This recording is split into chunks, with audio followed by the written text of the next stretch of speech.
First, it was flat Earth. Then it was hollow Earth, new Earth and virtual Earth.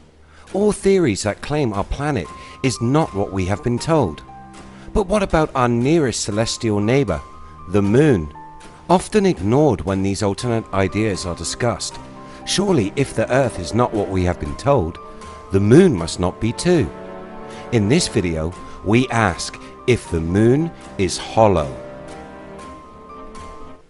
Welcome to If. Before we dive into the idea of the Moon being hollow, if you enjoy this channel's content, I would appreciate your support by asking you to please remember to hit that subscribe button and ring that notification bell. So, let's get into Hollow Moon Theory.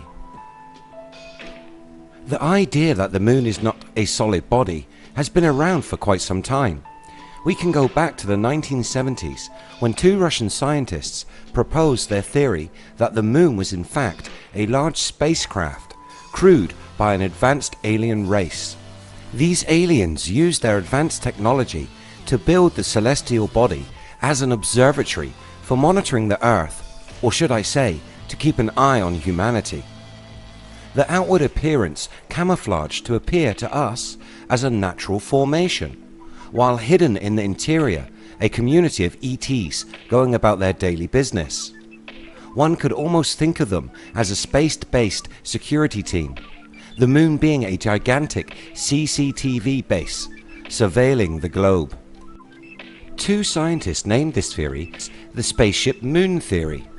Michael Vassin and Alexander Shcherbakov first proposed this idea in July of 1970 when they published the paper, "Is the Moon the Creation of an Alien Intelligence?"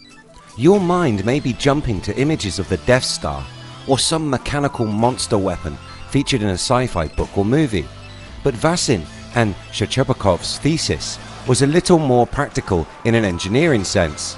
The idea of an alien construction crew zipping around in near-Earth orbit, building a huge structure like the Moon, all without being seen, is unbelievable. Instead, they say that the Moon is a hollowed-out planetoid. The unknown beings use technology far superior to any construction machinery we find here on Earth, melting the rock of the inner Moon to create large cavities in which they build their base of operations. The claim is, we can see marks from this construction method on the Moon's surface, a result of molten lava spewing out onto the face of the Moon. This implies the Moon has been altered to have an inner hull and an outer shell, thought to be consisting of a metallic rock. The Earth's satellite now being something engineered and not natural. Other evidence of the Moon not fitting with a natural explanation is said to come in the form of large lunar craters. Mainstream astronomy tells us that these were formed by meteor impact. The hollow Moon thesis says no, this because they are too shallow with flat or even convex bottoms. They use the comparison with the smaller craters, which have a depth that is proportional to their diameter.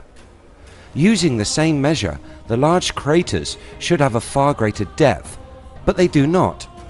They are not saying that the craters are fake, but that the smaller craters are formed in a more natural way, as meteors of lesser size impact and leave an accurate impact site, a true fingerprint of the collision, if you will. Whereas the larger meteors are impacting with a lot more energy. They drill through a 5-mile rocky layer until they hit the high tensile metal hull underneath. This hull creating a depth limit to the large craters and providing evidence that the Moon has been altered and reinforced to withstand these impacts. More claimed evidence of this construction comes from materials recovered from the lunar surface. The Moon's surface comprises of different elements from the surface of the Earth. Chromium, titanium and zirconium are all found in concentration. The two scientists believe that the Moon comprises of a rocky outer layer. This outer layer is thought to be 20 miles thick. This provides a covering, while the strong metallic hull that perhaps houses an atmosphere lays beneath. Artifacts are said to have been photographed and retrieved. According to George H. Leonard and his book Someone Else is on the Moon, we have a good quantity of evidence proving the moon is home to an alien race. The concluding piece of evidence for many is the idea that this is the reason we have not returned to the moon since 1972. The discovery of these watchers putting an end to manned visits to the moon.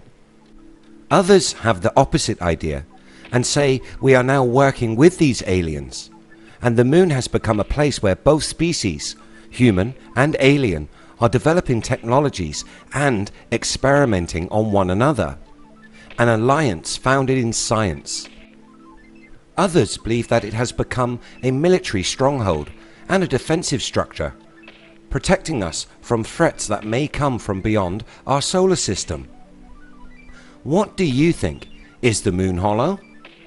Are we being surveilled by an advanced alien race? And if so, to what ends? Do you think that all astral bodies are hollow, and both the moon and Earth have an empty inner core?